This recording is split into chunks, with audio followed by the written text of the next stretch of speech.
Welcome to the deep dive. We're here to plunge into your sources, pull out those key nuggets of knowledge, those really important insights. Today, we are navigating one of the most tense, really volatile rivalries in the Middle East. That's the shadow war between Israel and Iran.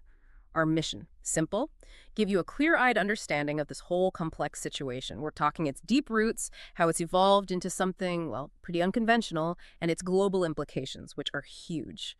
Understanding this, it's not just for the strategists, It helps all of us make sense of a critical piece of our world. Ready to dive in? Okay, so to really get a handle on the state of play now, we kind of have to rewind. Look back at two pivotal moments. They really set the stage for all this animosity.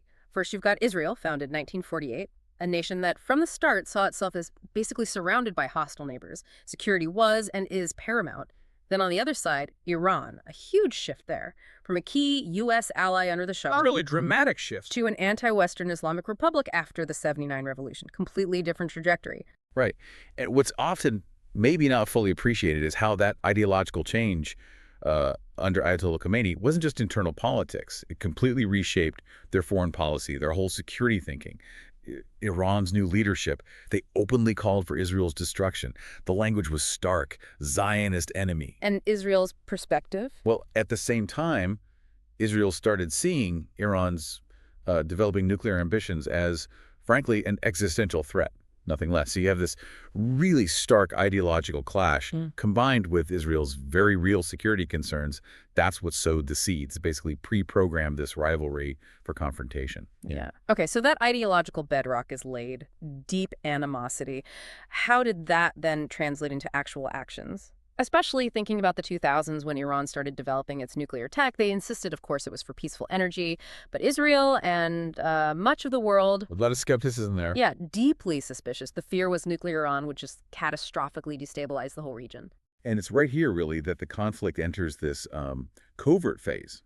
Because Israel, facing what it saw as this existential threat, well, conventional war wasn't the first option. So it's widely alleged that Israel, mainly through Mossad, its intelligence agencies, started this pretty sophisticated campaign. What did that look like?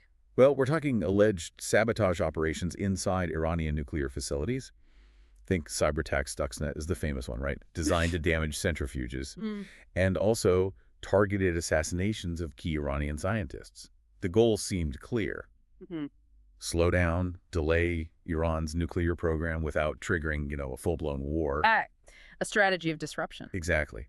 But that raises a big question, doesn't it? How does Iran hit back when direct military confrontation isn't really their game plan either? Precisely. If Israel is using these, let's call them surgical strikes, Iran needed a different playbook. And they found one.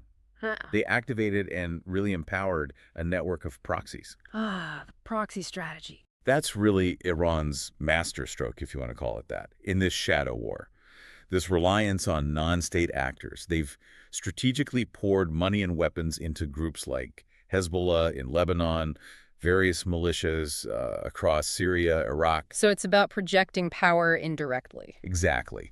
This network lets Iran exert pressure, push back against Israel, but without necessarily triggering a direct state-on-state fight. It's a way to essentially surround Israel with threats. Creating a multi-front problem. Yeah, a multi-front deterrent and response capability. And crucially, it offers them a degree of deniability.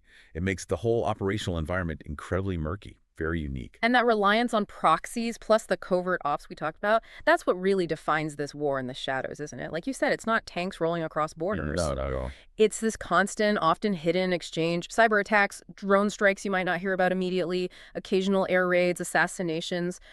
We've seen reports, for instance, of Israel striking Iranian-linked bases deep inside Syria. And then Iran retaliating, often through groups like Hamas or Hezbollah. You just have to think back to incidents like, say, the 2021 Gaza conflict. That involved huge exchanges of fire with Iranian-backed groups. Or the drone strikes in 2022 that pointed to new tech being used. Even the recent stuff in the Red Sea, with the Houthis hitting ships. Also linked to Iran. Yeah, they're all pieces in this bigger, much more complicated chess game. And these examples, they're really vital because they show this isn't just theoretical. It's an ongoing, tangible, unconventional conflict. Take the 2021 Gaza fighting. That really showed the operational reach, the impact of Iran's proxy strategy. The drone strikes. They highlight how technology is like lowering the bar for getting involved in this shadow war. Mm. It allows for precise attacks, but also deniable ones. So it keeps escalating, but below a certain threshold. Generally, yes. What these incidents reveal is this continuous probing, testing boundaries, strategic countermoves between the two. It's a persistent gray zone struggle. The lines between peace and conflict are deliberately kept fuzzy. Okay, let's bring everyone right up to date then. Because 2024, 2025, the tensions have really, really escalated dramatically.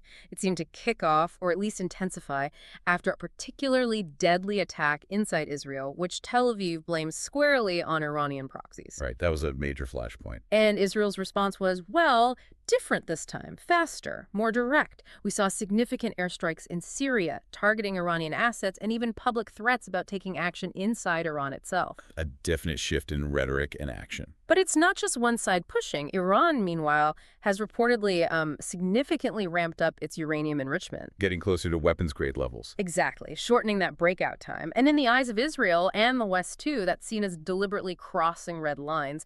It points towards a potential dash for the bomb. And what's become really palpable now, I think, is the shift in how people are thinking about this. Yeah. The strategic calculation seems different.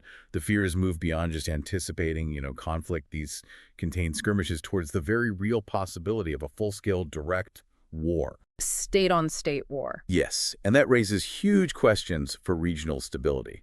What happens when the talk moves past proxies to direct threats? When nuclear programs become an immediate flashpoint, not a future worry. It implies a much, much higher risk of miscalculation.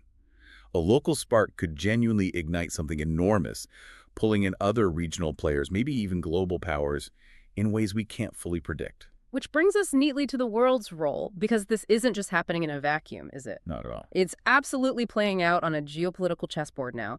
You've got the U.S.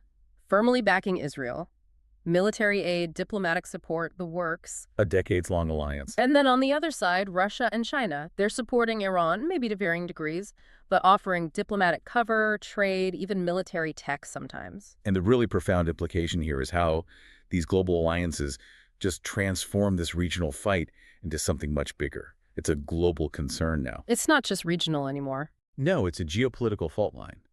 Having the U.S., Russia, China involved adds so many layers of complexity.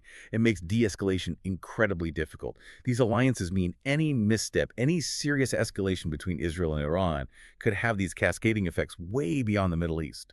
Think international trade, energy prices, global security. The ripples are genuinely global. So wrapping this up, what does it all mean for you listening?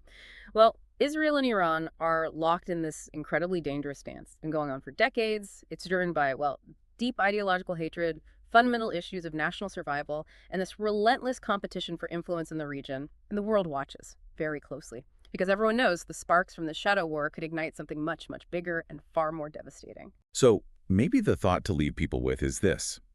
Considering everything we've talked about, the deep history, that ideological chasm, this escalating shadow war, are there any maybe unexpected pathways for de-escalation?